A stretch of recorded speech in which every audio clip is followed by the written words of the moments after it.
Ne vous laissez pas tromper par les vendeurs de rêves qui vous donnent des machines dont vous-même ne maîtrisez pas l'utilisation. Dans une précédente présentation, je vous faisais part du fait que la géophysique, c'est la description des différentes couches du sol à partir de la surface. Dans cette définition littérale que j'ai dit, ce que je ne vous ai pas dit, c'est que la géophysique, c'est pas seulement utilisé pour la recherche de l'eau. La géophysique peut aussi être utilisée dans le domaine de la géotechnique, des mines et autres. Mais je vais parler de la géotechnique pour que vous compreniez en fait que l'interprétation géophysique se fait à partir des données récoltées sur le terrain qui nous permettent d'avoir une courbe et ces courbes permettent de nous dire dans quel type de sol on se trouve. Pour la petite histoire, il y a de cela quelques années, j'ai été appelé avec mon ancien patron. On partait à Messok. Messok, c'est dans l'Est. Après Lomé, on arrive à Messok. Il y avait un projet d'un mini barrage sur le fleuve. Je ne me rappelle plus le nom du fleuve, mais je crois que ça devait être le fleuve Long. C'est dans la localité de Messok, dans l'Est du Cameroun. On passe par Abomban pour rejoindre Lomé et on arrive.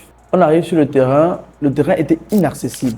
Nous avons roulé toute une journée, dormi à Messok, se lever à 6 heures.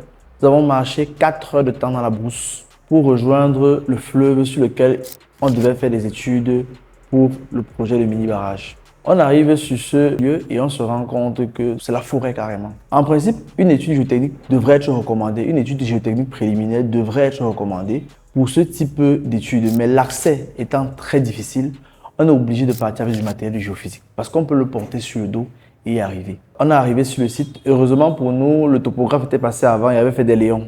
On a exploité les léons du topographe et on a fait des petits sondages courts de 30 mètres qui nous ont permis d'avoir la structure du sol en profondeur. C'est à ça en fait que c'est la géophysique. Puisque la méthode électrique qu'on utilise est facile à mettre en place, on peut l'utiliser dans la détermination des types de sols en géotechnique. À partir des courbes géophysiques, on peut avoir la structure du sol. On peut faire un profil pédologique d'un sol à un endroit précis. Et tout ça se fait quand on a des notions de géologie. Nous avons fait ce sondage sur les deux rives. Il fallait faire sur une rive et sur une autre rive. Pour la petite histoire, pour traverser cette rive-là, on a dû traverser le fleuve sur un pont en bois dans l'eau qu'on ne voyait pas, mais avec une liane pour nous orienter. Nous sommes arrivés, nous avons fait le travail. Nous sommes rentrés au bureau et nous avons pu ressortir le profil pédologique, la coupe géologique de cette portion de terrain qu'on a étudiée à partir des résultats des sondages géophysiques qu'on a obtenus. Donc en fait, c'est ça. L'interprétation des courbes géophysiques, en fait, c'est la détermination du contenu géologique de ces courbes-là, les différentes valeurs qu'on obtient par le sondage géophysique. À partir des valeurs de la géophysique, des valeurs de données géophysiques, nous pouvons savoir si nous sommes dans un sol sableux, si nous sommes dans un sol argileux, si nous sommes dans un sol métamorphique, si nous sommes dans un sol granitique, si nous sommes dans un sol volcanique. Nous pouvons tout savoir ça à partir des valeurs de données géophysiques, les valeurs de résistivité. Ce n'est pas en prenant des données qu'on ne sait pas interpréter qu'on peut avoir ce genre de données. C'est à ça que sert la géophysique. Donc je demande aux gens d'apprendre à interpréter ces données. Ça, c'était dans le cadre de la géotechnique. Maintenant, dans le cadre de la recherche de l'eau, pour interpréter les données, les valeurs de résistivité dans le cadre de la recherche de l'eau. Après avoir fait un sondage géophysique, on obtient des valeurs à différentes profondeurs. Tout dépend de l'intervalle de mesure que vous déterminez. Dans les données de la documentation scientifique, il y a quelques courbes qui ont été référencées comme des courbes caractéristiques dans lesquelles on peut rencontrer ou pas de l'eau. Bon, je ne vous dirai pas quelles sont les courbes qui vont vous donner de l'eau, parce que là, il faut vous former.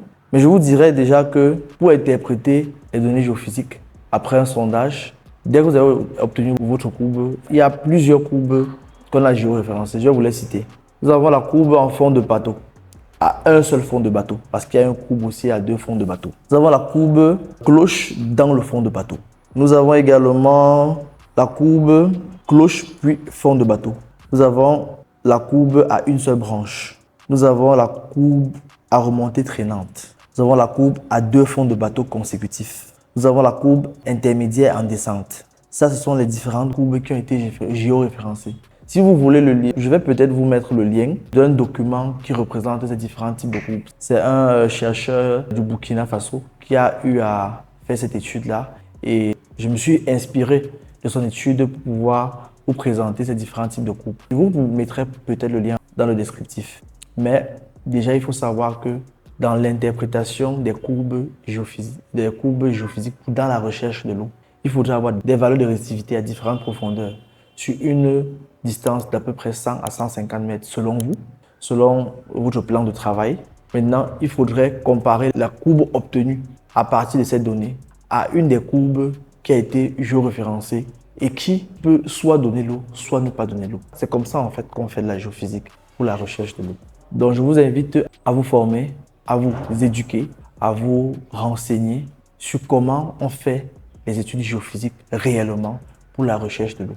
Ne vous laissez pas tromper par les vendeurs de rêves qui vous donnent des machines dont vous-même ne maîtrisez pas l'utilisation et encore moins l'interprétation des données qu'elles vous renvoient. Moi, j'ai lancé mon programme de formation. J'ai déjà 2 personnes qui sont intéressées par la formation. C'est une formation de chercheur d'eau complète. Un chercheur d'eau, c'est un technicien multidisciplinaire. Je n'ai pas envie d'avoir les mots de tête pour dire que je vais te former ici ou pas te former là-bas. Parce que tout ce que je vais vous apprendre, ça va vous aider à bâtir votre formation, à bâtir qui vous êtes dans le monde du forage. La formation que j'offre, comme je l'ai dit, c'est une formation sur 6 mois dans les techniques de forage, dans la recherche de l'eau, dans la compréhension des sols, dans l'entretien des forages, l'équipement des forages, l'installation des pompes manuelles, des pompes électriques, dans le diagnostic des forages, dans l'essai de pompage et dans pratiquement une panel de domaines qui sont les domaines d'intervention, les domaines de compétences du chercheur d'eau.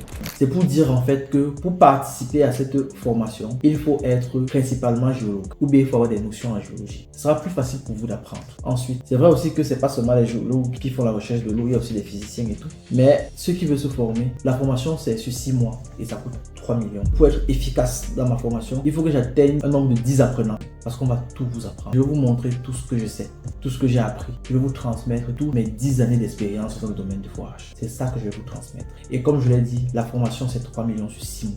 Ceux qui n'ont pas 3 millions ne me cherchent pas. Et ceux qui sont déjà inscrits et qui attendent qu'on lance la formation, prenez votre mal à patience. Comme je vous ai dit, je vais atteindre un nombre de 10 personnes pour être non seulement rentable, mais pour aussi être efficace dans la formation. Je vais vous apprendre ce que je sais dans la ville de Douala, la ville de Yaoundé, la ville de Bafoussam, ce que je sais dans toutes les 10 régions du Cameroun dans lesquelles moi j'ai déjà travaillé. Parce que j'ai travaillé à peu près partout dans le Cameroun. Donc si vous êtes intéressé par la formation, laissez votre nom en bas ou bien remplissez le formulaire qui va s'afficher dans les commentaires. Dites que vous êtes intéressé à cette formation. Cette formation, comme je le dis, je le répète, 3 millions sur 6 mois. Avec ça, vous aurez toute la compétence que j'ai. Toutes mes 10 années d'expérience, je vais vous la transmettre. Donc, sur ce, je vais vous dire à bientôt, à la prochaine chronique.